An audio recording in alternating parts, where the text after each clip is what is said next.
What's up, guys? Brendan Graber here alongside the one and only Tim Geddes. Hello, guys. And we're playing Luigi's Mansion as part of our 125th anniversary celebration of Nintendo. So many good games, so many good memories. Good memories. Specifically this game right here. Oh, my God. Oh, man. I have so many good memories of this. Playing it. It was the first GameCube game for many people. And it was his first breakout game. Yeah. Luigi finally gets his own game. It was really crazy because up till then, like every Nintendo game would, every launch console would have Mario. Yep. Mario 64, Super Mario Brothers. All of a sudden, no launch Mario. We get Luigi instead for the GameCube. And I was so happy. So here's the thing. Having said that, this was a huge disappointment for everybody. This is now just like, I don't want this. I want Mario 64 Everyone wanted again. what would be Mario Sunshine later. Yeah, exactly. It's like everyone wanted that. Yeah. And they got this instead. But then you get it and you're like, oh, this isn't what I want. And then all of a sudden you're like, this is Where's good. the platform and where's the coin?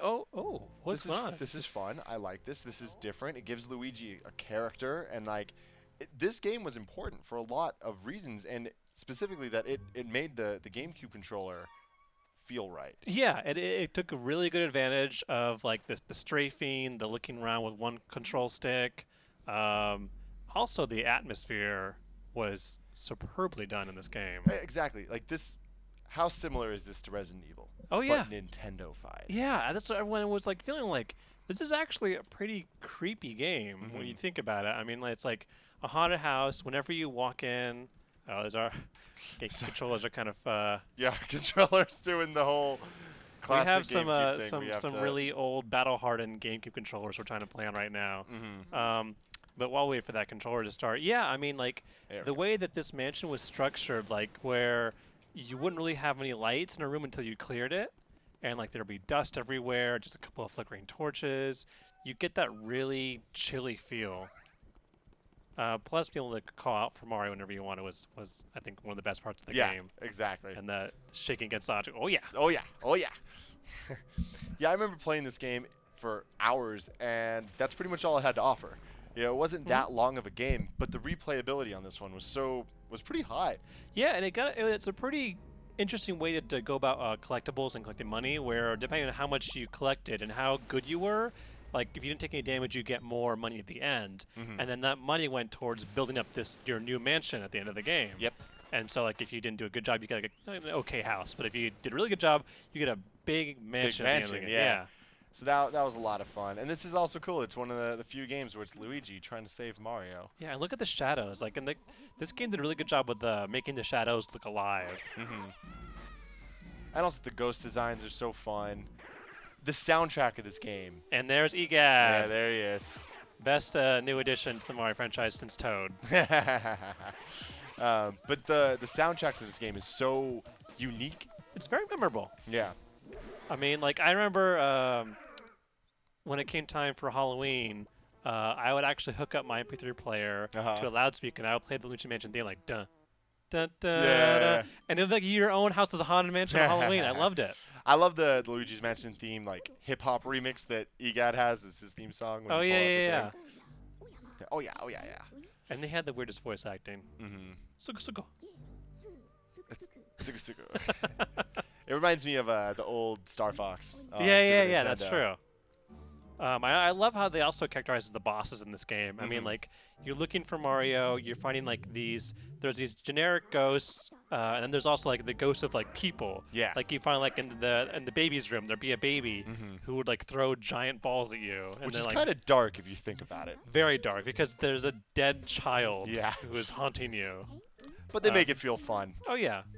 And that the boss wasn't exactly who you thought it was. Yeah. Like, you thought it'd be like a generic, Mario, Bowser kind of tale, but nope. It's the Luigi, ghosts.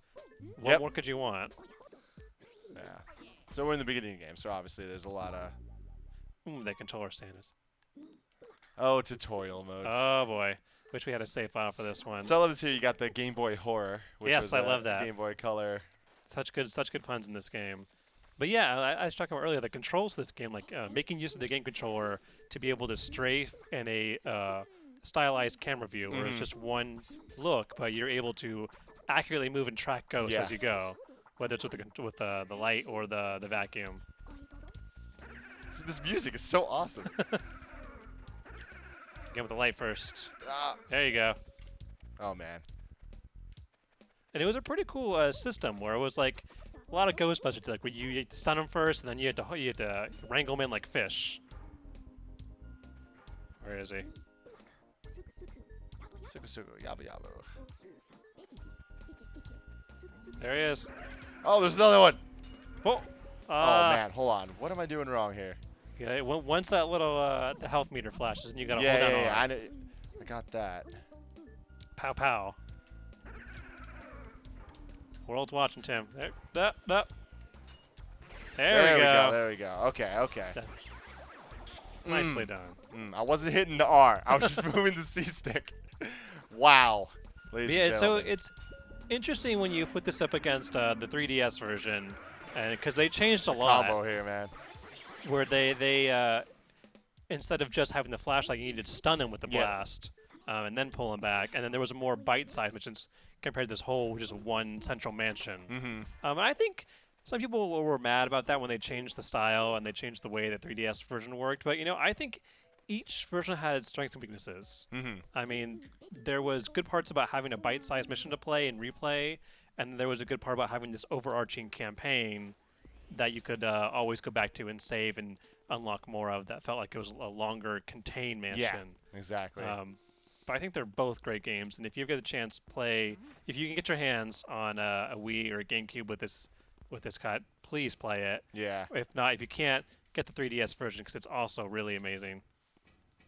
I just love hitting on everything and all the little effects. Oh yeah, oh yeah. Can you press A and call for Mario? I don't know if he does that right now. Yeah, he gets a message in the mansion. Sorry. Yeah. Oh yeah, and you get the Game Boy horror screen. Forget about that. Yeah, man, this is so crazy. There's so many little secrets and stuff in this game. I remember there's a music room, and if you get things going, it starts playing the Mario theme. Yeah, you interact and they start playing the theme. You can just dance along to it. I thought that was the coolest room in the house.